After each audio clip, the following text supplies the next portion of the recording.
certain situation. Yeah. Now, you mentioned breathing there. Now, I talk about something called the rescue breath, because Yeah. obviously breathing Very good is, stuff. you see it in all relaxation processes, from your yoga, tai chi, to just general progressive relaxation. Breathing seems to be such an important part of not just relaxation but gaining composure. So any tips or thoughts on that? Yeah. Breathing, there is no silver bullet to confidence. But if there was a silver bullet, this would be it. Okay? Yeah. There are two ways of breathing, and I don't mean in and out. Okay, there are two ways of in and two ways of out. Yeah. One is with your diaphragm, and one is with your intercostal muscles up here. Yeah. So what you're looking to do in order to stay cool, calm, and collected under just about any set of circumstances is to breathe with your diaphragm. Now, the diaphragm is a sheath of muscle. Now, I'm going to simplify. So for any of your listeners who are medically trained, forgive me, because I know I'm going to simplify to the point where I offend them at that point. But crudely, it is the sheath of muscle that separates your breathing bits from your digestive and reproductive bits. Okay, so it sits underneath your lungs. And the way it works is that when you breathe in, it drops down. It expands the space of your lungs, which lowers the air pressure in your lungs, and that sucks air into your lungs. When you want to breathe out, the diaphragm pushes up, it therefore squeezes your lungs, and that forces the air out. Okay.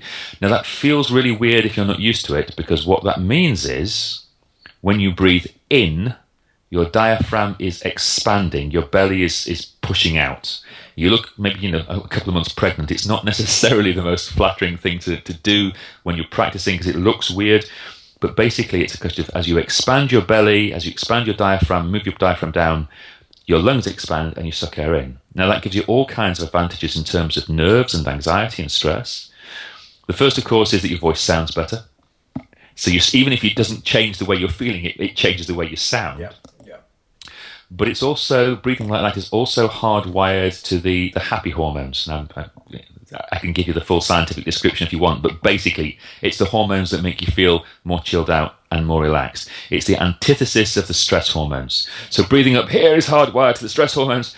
Breathing down here in your gut, in your belly, using your diaphragm, that's hardwired to the production of the happy hormones, the cool down hormones. In fact, a really good way of testing what you're doing is just to look at where you're breathing when you lie down and go to sleep.